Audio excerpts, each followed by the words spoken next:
À la une de l'actualité ce soir, le président du Faso Roch Marc Christian Kaboré à Bobo Dioulasso ce lundi pour la commémoration des 10 ans de l'Institut supérieur des sciences de la santé INSA, une école supérieure chargée de former des médecins et de contribuer ainsi à l'amélioration des conditions sanitaires au Burkina Faso. Ambiance de la cérémonie à suivre dans ce journal.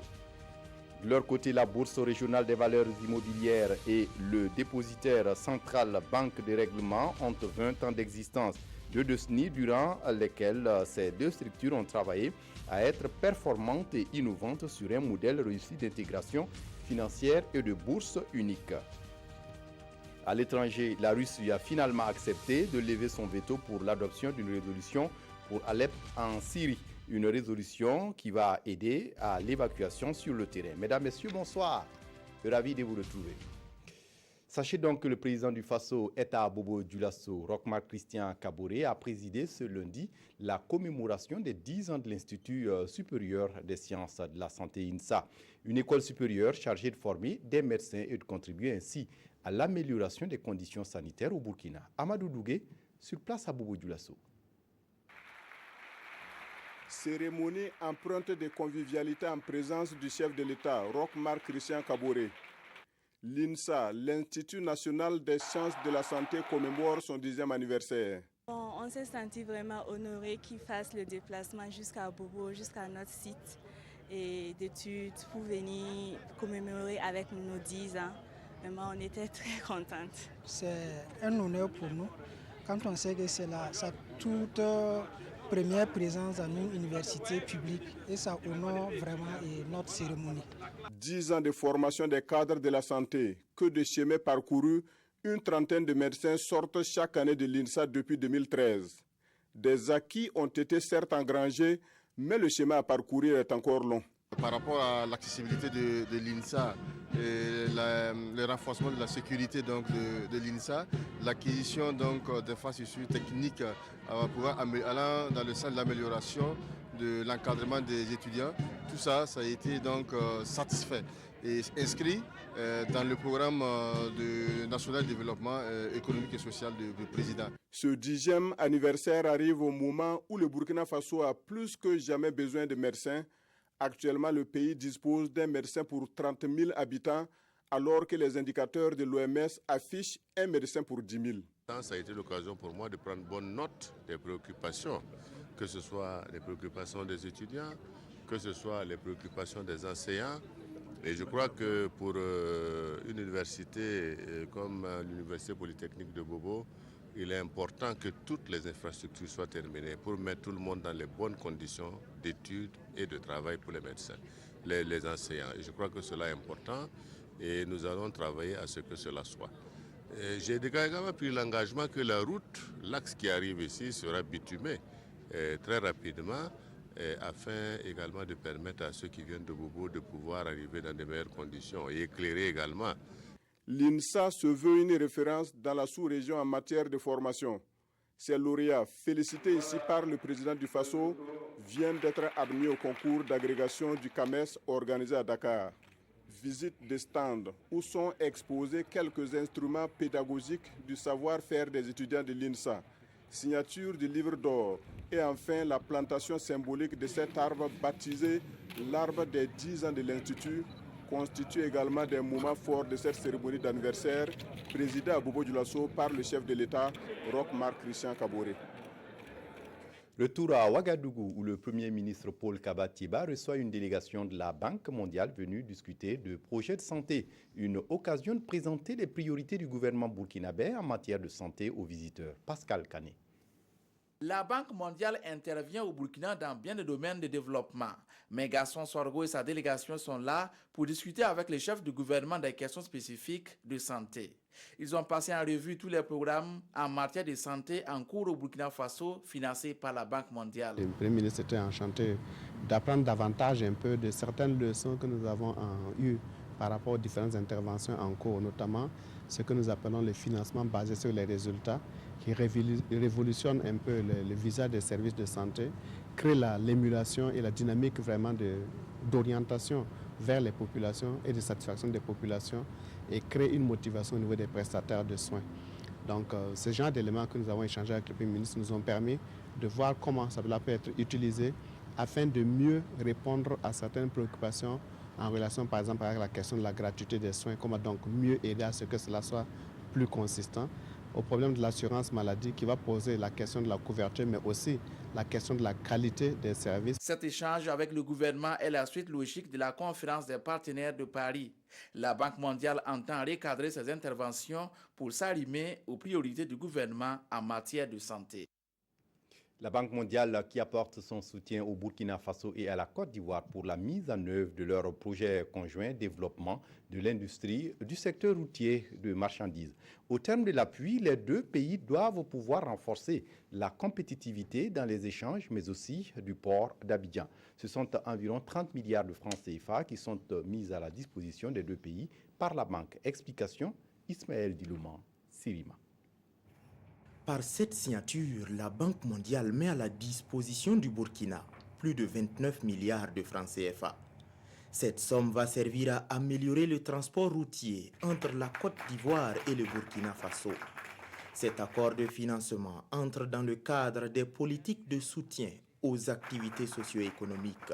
Il s'agit d'une opération d'appui budgétaire qui soutient les efforts du gouvernement burkinabé, efforts qui visent à faciliter le transport et les échanges commerciaux entre le Burkina Faso et la Côte d'Ivoire.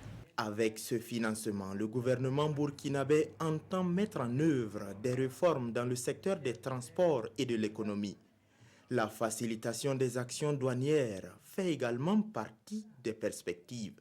Avec l'appui que la banque va nous accompagner, nous allons déboucher sur ce que nous appelons la professionnalisation des transports.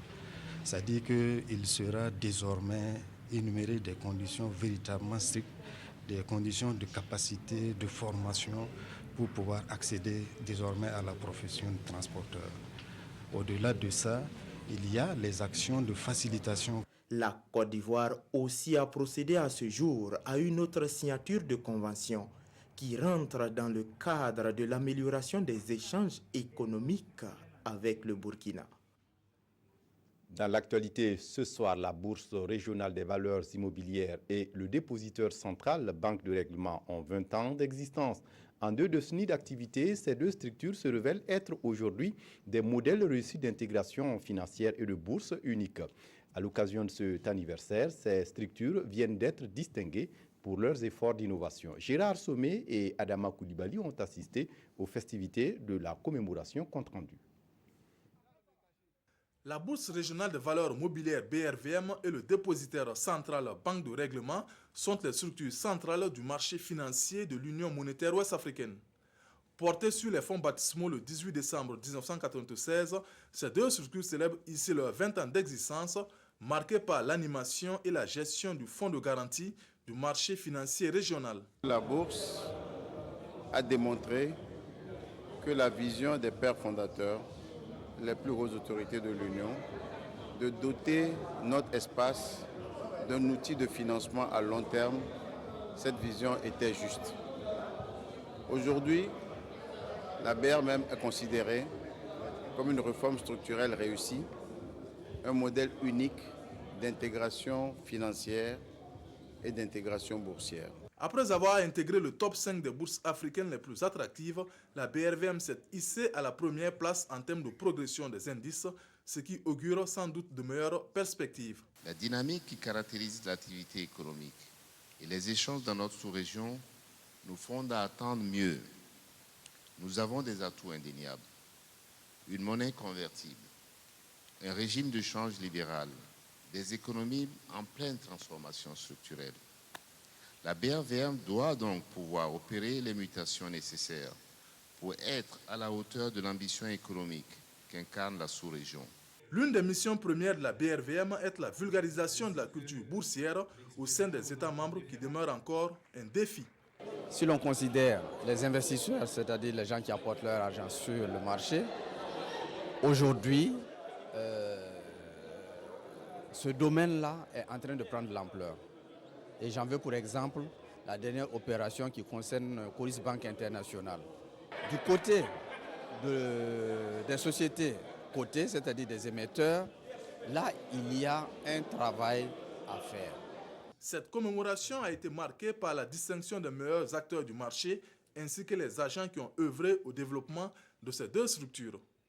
Sacrée bourse la plus innovante en Afrique lors du 9e forum sur l'investissement en septembre 2016 à New York, la BRVM ambitionne devenir un marché émergent à l'horizon 2036. Avis unanime sur ces récompenses de la Bourse régionale des valeurs mobilières et le dépositeur central Banque de règlement, salués par plusieurs acteurs du marché. On les écoute au micro de Gérard Sommet et de Adama Koulibaly. C'est une bourse dans laquelle nous sommes très actifs également. Et si vous avez suivi parmi les prix qui ont été décernés, c'est vrai que nous n'avons pas eu le premier prix, mais nous avons été classés comme le 3e pays dans l'espace qui va sur le marché donc, à la recherche donc, de fonds pour le financement donc, des projets. Nous pensons qu'il y a une très bonne expérience, je pense, de la bourse régionale pour les économies de la sous-région. C'est vrai qu'on devrait encore pouvoir faire mieux en mobilisant davantage l'épargne et en permettant aux États de pouvoir émettre des obligations. Mais en attendant, ce que la bourse a déjà fait était assez importante, tout simplement. Il faut avouer qu'au départ, ce n'était pas facile parce que c'était un nouveau marché. Sur le plan des ressources humaines, dans la sous-région, nous n'avions pas encore de cadre ayant travaillé à cette tâche-là. Et donc, on a œuvré et creusé un peu, fondé un peu, fait un peu les fondations pour le démarrage de ce marché financier régional qui aujourd'hui est une réussite puisque ça permet de mobiliser beaucoup de ressources pour le financement de nos économies. Autre actualité dans ce journal, comment garantir un ciel africain sûr à tous les voyageurs? La question taraude les directeurs généraux de l'autorité africaine et malgache de l'aviation civile. Réunis depuis ce matin à Ouagadougou, ils pensent à mutualiser les moyens à la fois humains et financiers pour relever le défi de la supervision de la sécurité. On fait le point avec Zalissa Sanfo et Urbain Benito Sommet. La sécurité du ciel africain, au cœur d'une rencontre ici à Ouagadougou. Ces directeurs généraux de l'aviation civile des États membres de l'ASECNA veulent mutualiser leurs efforts pour garantir à tous les usagers des vols un ciel africain plus sûr. Les bases d'une telle ambition étaient déjà jetées et la rencontre de Ouagadougou va essayer de les concrétiser. Actualité sécuritaire marquée ça et là par le terrorisme, l'autorité africaine et malgache de l'aviation civile rassure que le ciel africain est sécurisé, même si en matière de terrorisme, rien n'est sûr. C'est un phénomène auquel tout le monde fait face maintenant et il y a une réflexion mondiale qui se fait pour définir les meilleures ripostes possibles pour empêcher et endiguer le risque terroriste. Cette 37e session ordinaire de l'autorité africaine et malgache de l'aviation civile va durer 2 jours. Et tous fondent l'espoir que d'elle naîtront toutes les décisions qui conduiront à la naissance d'un environnement juridique pour un ciel africain qui rassure. C'est fini pour la première édition de l'Académie nationale sur l'économie verte au Burkina. C'est un forum de discussion et de partage autour du concept d'économie verte. 3 jours durant, les acteurs du domaine ont mené des débats sur l'économie verte et les secteurs de l'économie spécifique. Des détails avec Oumou Sissé. Des sessions de formation en plénière, des cours et des séances de dialogue ont ponctué ces 3 jours de rencontres des organisations nationales et interafricaines sur l'économie verte. Des travaux à l'issue desquels des recommandations ont été formulées dans le but de promouvoir l'économie verte. Les recommandations, l'une des premières, c'est de pouvoir institutionnaliser l'Académie verte au niveau africain. Avec bien sûr le Burkina Faso en tant que pays pilote, acteur direct, pour que tous les 2 ans, qu'il y ait une tenue d'une Académie verte africaine. La deuxième recommandation, c'est d'aller dans la mise en place d'une coordination interministérielle. Également, les travaux de l'Académie verte seront envoyés à chaque ministère, examinés en Conseil des ministres, pour que, ensemble, les amendements du gouvernement soient désormais, je veux dire, la feuille de route du Burkina Faso. Selon Nestor Bassière, la première édition de l'Académie nationale sur l'économie verte a permis de renforcer les capacités de développement de ces acteurs clés ainsi que l'initiation d'un dialogue multi-acteurs. À cette cérémonie de clôture, les meilleurs exposants des produits pour la promotion de l'économie verte ont été encouragés, chacun avec la somme de 30 000 francs CFA plus une attestation. Si l'économie verte entraîne une amélioration du bien-être humain et de l'équité sociale, à Bama, dans la province du Houé, cette usine d'étuvage moderne des rues pourrait aider à atteindre les objectifs dans le pays. C'est un centre créé par l'ONG néerlandaise SNV.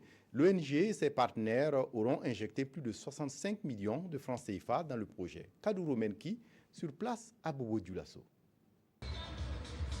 Un centre moderne d'étuvage de riz à Bama, constitué d'un forage solaire, d'un système mécanique. Le riz est étuvé à base de gazéification de balles de riz. Première usine du genre en Afrique de l'Ouest. L'unité industrielle est dotée d'une technologie de pointe. Il y a un système de gazéification pour la chaleur. Avec cette chaleur, les femmes peuvent étuver le riz en toute propriété. En fait, le riz est décortiqué avec sa propre énergie. Avant, on souffrait beaucoup dans la transformation du riz. Mais avec cette unité moderne, les bénéfices que nous engrangeons nous permettent d'éduquer et de soigner nos enfants. Donc nous sommes contentes. D'une capacité de production de 800 kg de riz étuvé par heure, l'infrastructure a coûté 655 millions de francs CFA à la SNV, l'Organisation néerlandaise de développement, la Chine, Taïwan et ses partenaires. Ça va augmenter les revenus des femmes étuveuses. Donc nous croyons que c'est un projet très intéressant. Et avec ce nouvel équipement, si on peut faire encore la promotion partout au Burkina Faso et après dans la sous-région, je crois que c'est une bonne chose pour tout le monde. Avec l'inauguration de ce centre d'étuvage de riz, les 680 femmes de l'Union des groupements d'étuveuses de riz de Bama disposent d'un outil de travail moderne. Cette année encore, tradition respectée au ministère de l'Emploi et de la Jeunesse. Le département vient de lancer ce matin l'édition 2016 de sa formation de 5000 jeunes burkinabés en entrepreneuriat. Une formation qui va aider les apprenants à accroître leur capacité de créativité, mais aussi d'esprit d'entrepreneuriat. La session va durer 3 semaines, selon ce commentaire de Oumar Zombré. Je déclare lancer le programme de formation en entrepreneuriat de 5000 jeunes. Je vous remercie. Et c'est parti pour l'édition 2016 du programme de formation en entrepreneuriat.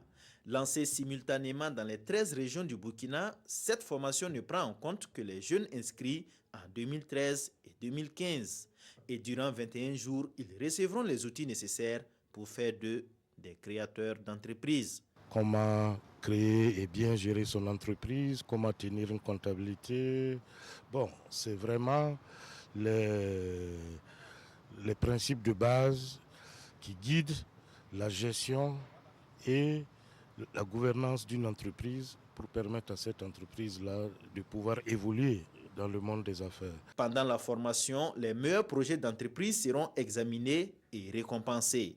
Le ministère en charge de la jeunesse dispose en tout cas d'un dispositif de financement qui peuvent prendre le relais de ces plans d'affaires en les finançant et en accompagnant les promoteurs dans la mise en œuvre de leurs projets. Le programme de formation en entrepreneuriat existe depuis 2008. Il concerne les jeunes burkinabés de 18 à 35 ans disposant entre autres d'une bonne moralité et surtout d'un esprit d'entrepreneuriat. De leur côté, 200 jeunes filles ont entamé ce matin une formation similaire organisée par le ministère en charge de la femme. La session réunit donc des jeunes filles qui seront initiées aux techniques de recherche de financement, à la comptabilité simplifiée, mais aussi à la planification. Oumou Sissé. L'entrepreneuriat féminin burkinabé est toujours au stade embryonnaire selon le ministère en charge de la femme. Cela est dû au faible accès aux facteurs de production, au crédit, à la terre et à la formation, entre autres. Et pour résoudre un tant soit peu ces difficultés rencontrées par la gente féminine, et faire de l'autonomisation économique de la femme une réalité, 200 jeunes filles de la région du centre sont à l'école de l'entrepreneuriat. La formation vise d'abord à outiller ces filles, parce que vous savez que pour monter une entreprise, il faut quand même avoir des compétences et ensuite pouvoir rechercher les financements nécessaires pour mettre en place. Donc pour le moment, le ministère a prévu de renforcer leurs capacités en culture entrepreneuriale, leur donner donc les compétences qu'il faut pour planifier leurs activités. Initiation à l'entrepreneuriat, approvisionnement et gestion des stocks, comptabilité et la recherche de financement sont les différents modules qui seront enseignés à ces jeunes filles. À l'issue de la formation, le ministère en charge de la femme va accompagner ces 200 jeunes filles dans le montage de leurs projets et la recherche de financement. À Koupélar, le chef coutumier Naba Yemde vient d'organiser son Nakobo, une fête coutumière et traditionnelle se déroulant chaque année à la fin des récoltes. Des moments intenses de partage et de souvenirs. Siedilérienne, Mariam Dao et Vincent Tiendrebego. Un samedi de grande mobilisation à Koupélar. C'est le Nakobo, une cérémonie coutumière organisée chaque année par le Naba Yemde pour dire merci aux ancêtres pour les bonnes récoltes. À l'occasion, une grande réception est organisée par le chef pour recevoir ses hôtes. C'est aussi le lieu pour Naba Yemde, encore appelé le Kouritir Soba, de faire des vœux. Nous rendons grâce à Dieu pour les récoltes de cette année et nous prions le bon Dieu pour consommer ces récoltes dans la paix et la santé. Aujourd'hui, la situation nationale nous affecte beaucoup. Que Dieu bénisse le Burkina Faso. Autorités politiques et coutumières, ressortissants de la localité, troupes de danse, tous étaient à ce rendez-vous culturel. Des ressortissants qui ne sont pas venus les mains vides. Nous avons fait le déplacement avec mes plus proches collaborateurs, les directeurs régionaux, les corps constitués en sorte pour venir souhaiter bonne fête au chef, le féliciter pour le travail qui a été abattu, encourager nos bras producteurs qui ont effectivement produit pour nous permettre de célébrer cette fête-là. Un des grands moments de cette cérémonie coutumière a été cette sortie du chef à cheval accompagné de sa population sous les louanges des griots. Intronisé en 1997, Naba Yemde est à son 19e Nakobo et rendez-vous est pris pour décembre 2017. Je vous le disais en titre, la Russie a finalement accepté de lever son veto pour l'adoption d'une résolution pour Alep en Syrie. Une résolution qui va aider pour les évacuations sur le terrain. Des observateurs internationaux vont être déployés rapidement à Alep en Syrie pour superviser l'évacuation des civils et des rebelles. Lundi, pour la première fois depuis des mois, le Conseil de sécurité des Nations Unies est parvenu à adopter une résolution à l'unanimité, avec cette fois l'aval de la Russie. Proposé par la France, le texte prévoit l'envoi d'observateurs de l'ONU sur le terrain pour y superviser les évacuations, mais aussi afin d'évaluer les conditions de vie des habitants. Même si le régime de Bachar al-Assad a aussitôt dénoncé une nouvelle propagande anti-syrienne, Moscou a obtenu que la souveraineté et l'intégrité territoriale de la Syrie soient réaffirmées. Et puis en bref, un homme qui surgit et qui tire alors que l'ambassadeur russe en Turquie inaugure une expo photo à Ankara. Andrei Karlov, 62 ans, en poste dans la capitale turque depuis 2011, est donc tué. Et les États-Unis, l'Union européenne ont condamné l'attaque contre le diplomate russe en Turquie. Et Moscou, pour sa part, dénonce un acte terroriste et va exiger la condamnation de cette attaque devant le Conseil de sécurité dès aujourd'hui même. Et puis, toujours en bref, on vient de l'apprendre, un camion a foncé dans la foule près d'un marché de Noël à Berlin et a fait plusieurs morts. Revue de presse de ce 19 décembre, un seul titre largement analysé par les parutions de ce 19 décembre, l'attaque terroriste de Nassumbu. Les journaux s'interrogent sur les raisons de cette attaque, rapportent des témoignages et proposent d'éventuelles solutions. On fait le point avec Evelyne Dabiré. Les parutions de ce jour reviennent sur l'attaque terroriste à Nassumbu. C'est le détachement du groupement de forces antiterroristes composé de militaires, de gendarmes et de policiers qui a été attaqué par des individus armés à une vingtaine de kilomètres du Mali, dans la commune rurale de Djibo, précise Sidoya. Ce journal rapporte le témoignage d'un homme qui, depuis sa fenêtre, aurait vu les assaillants utiliser des lance-roquettes. Cette attaque a été perpétrée par une quarantaine d'individus lourdement armés, explique l'observateur Palga. Bilan, 12 militaires tués, dont certains ont eu le corps calciné, 4 blessés et d'énormes dégâts matériels, poursuit ce journal. Et les réactions ne se sont pas fait attendre. Si les quotidiens du jour publient le discours du président du Faso condamnant cet acte, dans le pays, les OSC aussi donnent de la voix.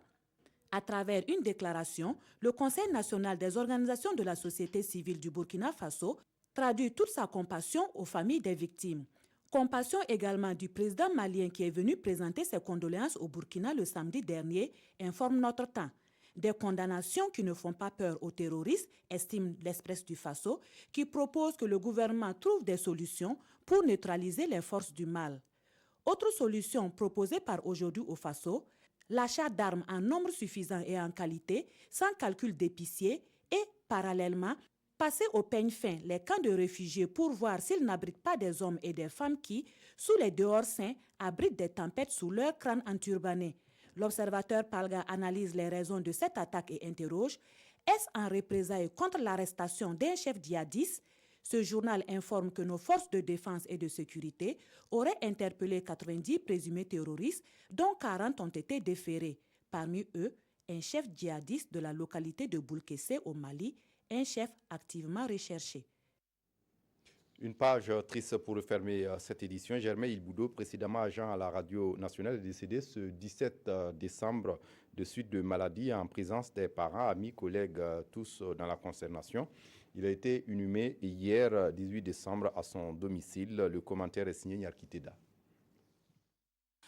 Né le 13 mai 1964 à Ouagadougou, Germain Ilboudo, précédemment agent à la radiodiffusion du Burkina, quitte à jamais le monde de la communication le 17 décembre dernier. C'est en 1988 qu'il est admis au CIERO, le Centre interafricain d'études en radio rurale de Ouagadougou, où il obtint son diplôme d'agent technique.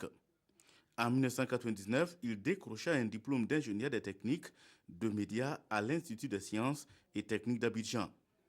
Intégrant la fonction publique en 1990, l'homme occupa plusieurs postes à la radio rurale. Ainsi, d'août 1990 à 2005, il occupa respectivement les fonctions de chef de service maintenance, du service administratif et financier, puis des projets de construction et équipement des radios rurales régionales. Décoré chevalier de l'Ordre de mérite national, il a été jusque-là enseignant à l'ISTIC, l'Institut des sciences et techniques de l'information et de la communication. Disons que Germain, que j'ai connu dans les années 93-94, c'est quelqu'un qui est très intelligent et il aime partager ce qu'il connaît. Il partage ses connaissances avec ses collègues et c'est ce que je retiens beaucoup plus de lui. Il n'a jamais été rancunier, il a toujours collaboré comme il le faut avec tous les agents. Germain Ilboudo est décédé à l'âge de 52 ans. Il a été inhumé à son domicile en présence des parents et collègues. Il laisse derrière lui 2 enfants et une veuve inconsolable. À sa famille, nos condoléances éplorées. C'est tout pour ce journal. Merci de votre attention. Très bonne suite de programme sur la RTV. Au revoir.